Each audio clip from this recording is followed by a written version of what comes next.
మురళిని అరెస్టు చేసి జైలుకి తీసుకువెళ్తుంటారు.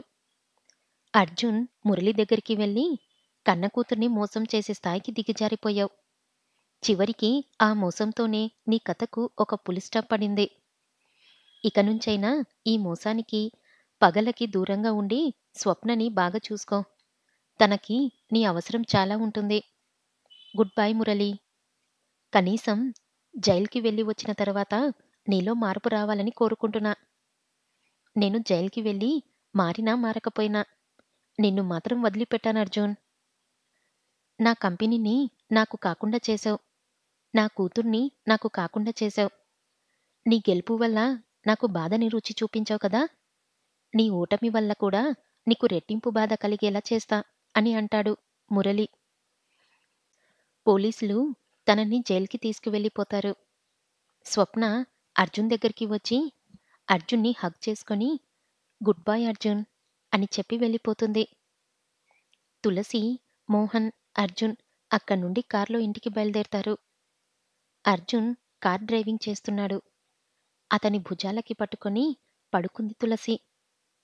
మోహన్ నీరజ మేడంకి ఫోన్ చేసి, మేడం, మేము డైరెక్ట్‌గా హాస్పిటల్‌కి వచ్చేస్తున్నాం అని చెప్తాడు. అర్జున్ తులసికి దగ్గరగా జరిగి, జాను, నీకు ఒక విషయం చెప్పాలి అని అంటాడు సీరియస్‌గా. ఏంటి అర్జున్? అంటుంది తులసి కంగారు పడుతూ. ఇవాల్టి నుండి హాస్పిటల్, ఇల్లు, నా వల్ల నీకు వేరే ప్రపంచం ఉండకుండా పోతుంది కదా! అర్జున్, ప్లీజ్ అలా అనకు. నువ్వు లేనప్పుడు నాకీ ప్రపంచం ఒక ఇసుక రేవుతో సమానం. ఇంకెప్పుడు ఇలాంటి ఆలోచనలు చెయ్యకు అని తనని ఇంకా గట్టిగా పట్టుకొని పడుకుంటుంది. నీకు ఇంకో విషయం కూడా చెప్పాలి జాను. అలా అర్జున్ అన్నప్పుడు తులసి గుండె ఎంత స్పీడ్‌గా కొట్టుకుంటుందో అర్జున్‌కి స్పష్టంగా తెలుస్తుంది. ఏంటి అర్జున్? మనం హనీమూన్‌కి వెళ్ళలేదు కదా జాను. ఎక్కడికి వెళ్దాం? పో అర్జున్. నేనెంత బాధపడ్డానో తెలుసా? వీళ్ళని గమనిస్తున్న మోహన్, ఒరేయ్! వెనక ఒకడున్నాడు. వాడికి పెళ్లి అవ్వలేదు. వాడి ముందు ఇలాంటివి మాట్లాడితే వాడు బాధపడతాడనే మినిమమ్ కామన్ సెన్స్ లేదురా నీకు? అని అరుస్తుంటాడు. అర్జున్, తులసి ఒకరినొకరు చూసి నవ్వుకుంటారు. అలా నవ్వుతున్న తులసిని చూసి ఆమె నుదుటిపై ముద్దు పెడతాడు అర్జున్. ఇంతలో ఓ బండరాయి దూసుకుంటూ వచ్చి కారు ఫ్రంట్ గ్లాసు పగలగొట్టుకుంటూ వచ్చి అర్జున్ని తాకుతుంది. ఆ దెబ్బకి కార్ అదుపు తప్పి పక్కనే ఉన్న కరెంట్ పోల్‌కి గుద్దుకుంటుంది. అర్జున్‌కి తీవ్ర గాయాలు అయ్యాయి. అతను స్పృహ తప్పి పడిపోయాడు. తులసికి, మోహన్‌కి కూడా గాయాలవుతాయి. తులసి కోలుకొని పక్కనే స్టీరింగ్‌పై పడి ఉన్న అర్జున్ని, అర్జున్, అర్జున్ అంటూ లేపుతూ ఉంటుంది. కానీ అర్జున్‌లో ఎటువంటి స్పందన లేదు. ఇంతలో ఎవరో వ్యక్తులు కార్ డోర్‌ని ఓపెన్ చేయడానికి ట్రై చేస్తున్నారు. రాడ్స్‌తో గ్లాస్ పగలగొట్టడానికి ట్రై చేస్తున్నారు. ఇంతలో మరో కార్ అక్కడికి వచ్చి ఆగడంతో కార్ డోర్ ఓపెన్ చేయడానికి ప్రయత్నిస్తున్న వ్యక్తులు పారిపోయారు. తులసి హెల్ప్ చేయండి అని అరుస్తుండడంతో కార్‌లో వచ్చిన వాళ్ళు హెల్ప్ చేసి హాస్పిటల్‌కి తీసుకువెళ్తారు. అప్పటికే అర్జున్‌కి చాలా బ్లీడింగ్ అవుతుంది. స్పృహలో లేకపోవడంతో వెంటిలేటర్ ద్వారా ఆక్సిజన్ అందిస్తుంటారు. తులసికి, మోహన్‌కి కూడా ట్రీట్మెంట్ జరుగుతుంటుంది. కొంతసేపటికి తులసి కోలుకుంటుంది. వెంటనే అర్జున్ని చూడాలని తన దగ్గరకు తీసుకువెళ్ళమంటుంది. నీరజ తులసి దగ్గరకు వస్తుంది. నీరజని చూసిన తులసి ఏడ్చుకుంటూ, మేడం, అర్జున్ ఎలా ఉన్నాడు? నేను అర్జున్ని చూడాలి. దయచేసి నన్ను అర్జున్ దగ్గరికి తీసుకెళ్ళండి మేడం. ప్లీజ్ అంటూ ప్రాధేయపడుతుంది. అర్జున్ పరిస్థితి అస్సలు బాగోలేదు తులసి. తనకి ఇంకా బెటర్ ట్రీట్మెంట్ అవసరం. అందుకే తనని ఈ రాత్రికే ఆస్ట్రేలియా తీసుకువెళ్తున్నా. మోహన్ కోలుకున్నాక నీకు పాస్‌పోర్ట్ అండ్ వీసా రెడీ చేస్తాడు. ఆ తర్వాత నువ్వు కూడా ఆస్ట్రేలియా రావచ్చు. ఈలోగా అర్జున్‌కి నయమైతే నేనే ఇండియాకొచ్చేస్తాను. మీ నాన్న వాళ్ళని రమ్మని చెప్పాను. వాళ్ళు సాయంత్రంలోగా వస్తా అన్నారు. నిన్ను జాగ్రత్తగా చూసుకోమని మనోహర్‌కి చెప్పాను. అర్జున్‌ని నువ్వు వచ్చేంత వరకు జాగ్రత్తగా కాపాడుతాను అని చెప్పి వెళ్ళిపోతూ ఉంటుంది నీరజ. మేడం, మేడం అని నీరజని పిలిచి ఆపి, వెళ్ళే ముందు అర్జున్‌ని ఒకసారి చూస్తాను మేడం అంటుంది తులసి. వాడికి టైం చాలా తక్కువగా ఉంది తులసి. అందుకే త్వరగా వెళ్ళిపోవాలి. ఆల్రెడీ అర్జున్‌ని ఎయిర్‌పోర్ట్‌కి పంపించేశాను అని చెప్పి అక్కడి నుండి బయటకు వచ్చేస్తుంది. తులసికి మత్తుగా ఉండటం వల్ల అలానే బెడ్‌పై పడిపోతుంది. నీరజ అర్జున్‌ని తీసుకొని ఎయిర్‌పోర్ట్‌కి వెళ్ళిపోతుంది.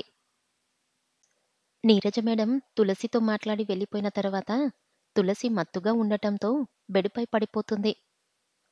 అర్జున్, నేనంటే నీకెంత ఇష్టం? చెప్పలేను. కానీ మన ఇద్దరి మధ్య వచ్చే ఈ గాలి అంటే నాకస్సలు ఇష్టం లేదు అంటూ తనని గుండెలపైకి లాక్కొని గట్టిగా హత్తుకుంటాడు అర్జున్. తన గుండెలపై పడుకొని, అర్జున్, నన్ను ఎప్పటికీ వదిలి వెళ్ళకు అంటూ అర్జున్ని ఇంకా గట్టిగా హత్తుకుంటుంది తులసి. నిన్ను వదిలి వెళ్ళడం అంటే నాకు నేను దూరం అవ్వడమే జాను అని తనను అల్లుకుపోతాడు అర్జున్. వారిద్దరూ ఏకాంతంగా గడిపిన సమయంలో జరిగిన ఒక మధురమైన జ్ఞాపకం గుర్తు చేసుకుంటూ మెలకువ వస్తుంది తులసికి. తను కళ్ళు తెరిచిన తర్వాత అప్పటికే కంటతడి పెట్టుకుంటున్న గోవింద్ జయలను ఆమె కళ్ళ ముందు చూసి, అర్జున్‌కి ఎలా ఉంది నాన్నా అంటూ కంగారు పడుతూ అడుగుతుంది. నువ్వేం కంగారు పడకు తల్లీ. ఇందాకే నీరజమ్మ గారు ఫోన్ చేశారు. ఆస్ట్రేలియా చేరుకున్నారంట. అర్జున్‌కి ట్రీట్మెంట్ జరుగుతుంది. టెన్షన్ పడొద్దని చెప్పారు అని గోవింద్ అనడంతో తులసి కొంత మేరకు కుదుట పడుతుంది. నేనొకసారి మేడంతో మాట్లాడాలి నాన్నా అని అంటుంది తులసి. వీలు కుదిరితే మేడం గారే ఫోన్ చేస్తా అన్నారు. బహుశా ఇప్పుడు ఏదైనా పనిలో ఉండొచ్చు అని అంటాడు గోవింద్. సరే అన్నట్టుగా మౌనంగా ఉండిపోతుంది తులసి. ముందు నువ్వు బాగా రెస్ట్ తీసుకో తులసి. మనోహర్ గారు కూడా నీకు బాగా రెస్ట్ అవసరమని చెప్పారు. ఇలా నువ్వు అర్జున్ గురించి ఆలోచిస్తూ బాధపడుతూ ఉంటే ఎలా చెప్పు అని అంటుంది జయ. మోహన్ ఎలా ఉన్నాడు అని అడుగుతుంది తులసి. వాళ్ళు ఎటువంటి సమాధానం చెప్పకపోవడంతో మళ్ళీ అదే ప్రశ్న అడుగుతుంది. తనకి గాయాలు బాగా తగిలాయి. ప్రస్తుతానికి ఐసీయూలో ఉన్నాడు అని అంటాడు గోవింద్. పాపం మోహన్, తనకి ఏం కాకూడదు నాన్నా అంటూ గోవింద్‌ని పట్టుకొని బాధపడుతూ ఉంటుంది తులసి.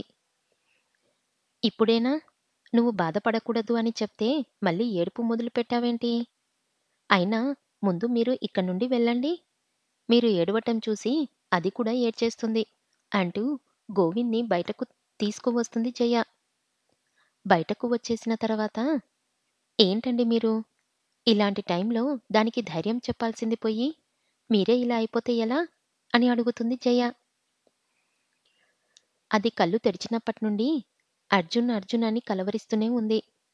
అలా దాన్ని చూసి తట్టుకోలేకపోయాను అంటాడు గోవింద్ ఏడ్చుకుంటూ. నీరజ గారు చెప్పింది మర్చిపోయారా? ఇక నుండి తులసి జీవితంలో అర్జున్ అనే మాటే ఉండకూడదు. అది బాధపడుతుందని మీరు కూడా బాధపడుతుంటే ఇక దాన్ని ఓదార్చేది ఎవరు? చెప్పండి అంటూ గోవింద్‌కి ధైర్యం చెప్తుంది జయ. ఇంతలో వాళ్ళ దగ్గరకు వస్తాడు మోహన్. తులసికి ఎలా ఉంది అనుకుంటూ. తనకి బానే ఉంది. కానీ నువ్విలా దాని కంటపడితే వెంటనే నన్ను ఆస్ట్రేలియా పంపించు అని గోల చేస్తుంది. ఎందుకు బయట తిరుగుతున్నావు అంటాడు గోవింద్. ఏదో ఎమర్జెన్సీ కేసని చెక్ చేయడానికి వెళ్ళాను. తులసికి కూడా ఎలా ఉందో అడగటానికి వస్తున్నాను. ఇంతలో మీరెదురయ్యారు అంటాడు మోహన్. తులసి గురించి బాధపడాల్సిన పని లేదు. కానీ దానికి నిజం తెలిస్తే ఏమవుతుందో అర్థం కావడం లేదు అంటుంది జయ. మీరు వరీ అవ్వకండి ఆంటీ.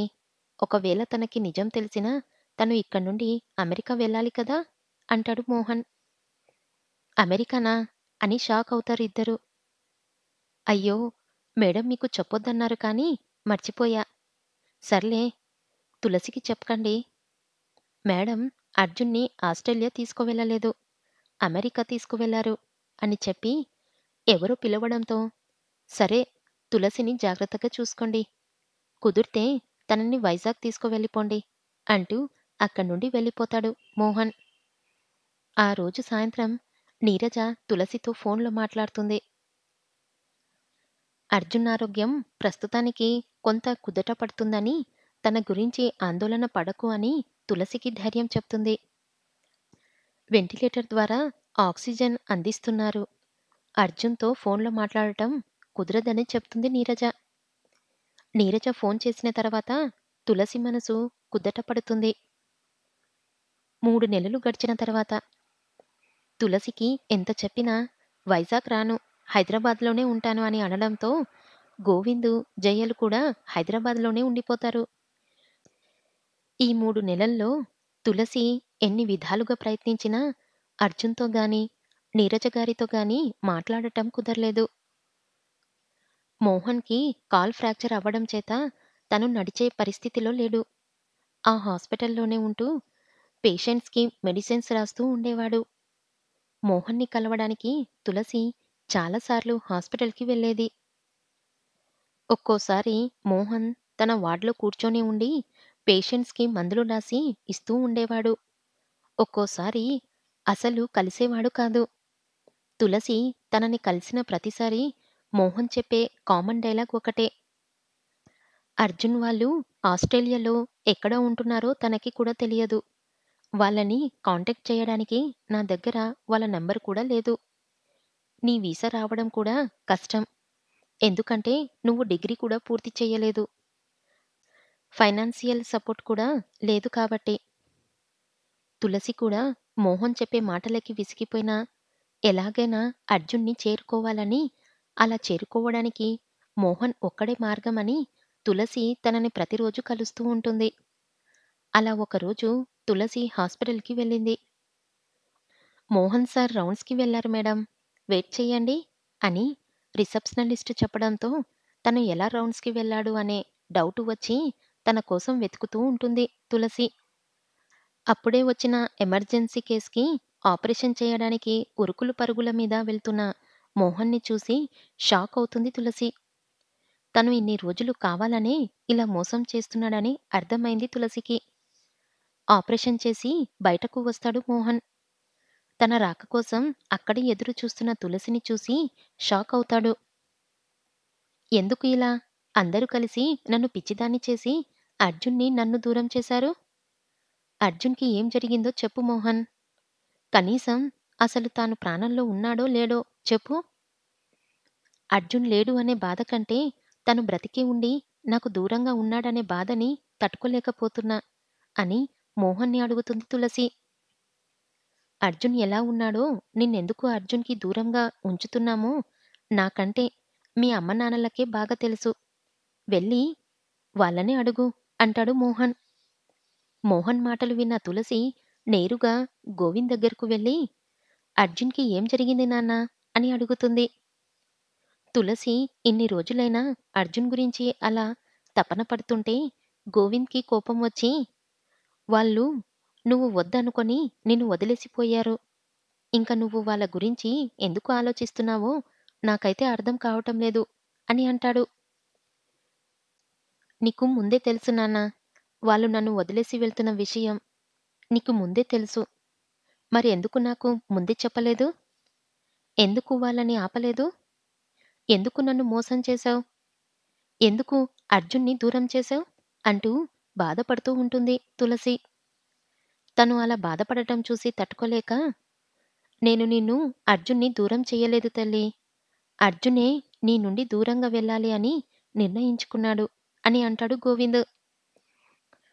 తన మాటలపై నమ్మకం లేక తులసి, లేదు మీరే మోసం చేశారంటూ ఉంటే అర్జున్ తులసికి ఇవ్వమని రాసిన లెటర్‌ని ఆమె చేతిలో పెడతాడు గోవింద్. తులసి ఆ లెటర్‌ని ఓపెన్ చేసి చదువుతుంది. ఈ లెటర్ నీ దగ్గరకు వచ్చిందంటే నేను నీకు దూరమయ్యానన్నమాట. మై డియర్ స్వీట్ జాను తులసి. అమ్మని నెల రోజులు టైం అడిగి నా ప్రాజెక్ట్‌ని సక్సెస్ చెయ్యాలనుకుంటున్నట్టు ఆ దేవుణ్ణి కూడా ఒక జన్మంతా టైం అడిగి నీతో ఉండిపోవాలని ఉంది జాను. ఆ దేవుడు నాకు చాలా తక్కువ టైం ఇచ్చాడు. కానీ నీ వల్ల జీవితమంతా సరిపోయే ప్రేమని ఈ తక్కువ టైంలోనే పొందగలిగాను. ఈ నెల రోజుల తర్వాత నేను ఎలా ఉంటానో నాకే తెలీదు. నేను ఎప్పటిలానే ఉంటే నా లైఫ్‌లో మిగిలి ఉన్న ప్రతి క్షణాన్ని నీతో గడుపుతాను. ఒకవేళ నేను ఆ హాస్పిటల్ బెడ్ మీద ఉండాల్సి వస్తే మాత్రం నీకు దూరంగా వెళ్ళిపోతున్నాను. ఎందుకంటే నా వల్ల నీ లైఫ్‌ని హాస్పిటల్ చుట్టూ తిరుగుతూ నీ సంతోషాన్ని దూరం చేస్తూ నేను బ్రతికి ఉండటం నాకిష్టం లేదు. నేను నీ లైఫ్‌లో ఉన్నా లేకున్నా సరే నువ్వు ఎక్కడున్నా సంతోషంగా ఉండాలి. నీకు దూరమైన తర్వాత నీతో మళ్ళీ మాట్లాడే అవకాశం ఉండకపోవచ్చు. అందుకే ఈ లెటర్ రాశాను. Sorry Jaanu. I love you. Goodbye అని రాసి ఉన్న లెటర్‌ని చదివి కదలకుండా అలానే నిల్చొని ఉండిపోతుంది తులసి. గోవింద్ మాట్లాడుతూ, "నీకు అర్జున్‌కి యాక్సిడెంట్ జరిగిందని నీరజ గారు ఫోన్ చేసిన వెంటనే హైదరాబాదు బయలుదేరి వచ్చాం. నీరజ గారు నన్ను, మీ అమ్మని కలిశారు. అర్జున్ పరిస్థితి బాగలేదు. తనని ఆస్ట్రేలియా తీసుకువెళ్తున్నానన్నారు. అక్కడ అర్జున్‌కి ఏం జరిగినా నీకు తెలియకూడదని చెప్పారు. ఒకవేళ అర్జున్‌కి బాగైతే ఆవిడే అతన్ని తీసుకొని ఇక్కడికి వచ్చేస్తానని చెప్పారు. నీతో పాటు మేము కూడా ఆమె వస్తుందేమోనని ఎదురు చూసాం. కానీ ఆవిడ రాలేదు. వాళ్ళు బానే ఉన్నారని అక్కడ్నుంచి ఏ కబురు కూడా లేదు. అందుకే ఇన్ని రోజులు నీకు చెప్పలేదు. కానీ నిజం నీకు ఎప్పటికైనా తెలియాలి కదా! అందుకే చెప్తున్నా. ఇప్పటికైనా అర్జున్‌ని మర్చిపో తల్లీ అని అంటాడు. గోవింద్ మాటలు విని నిల్చున్న చోటే కూలపడిపోయి బాధపడుతూ ఉంటుంది తులసి. ఇంతలో ఆమెకు ఫోనొస్తుంది.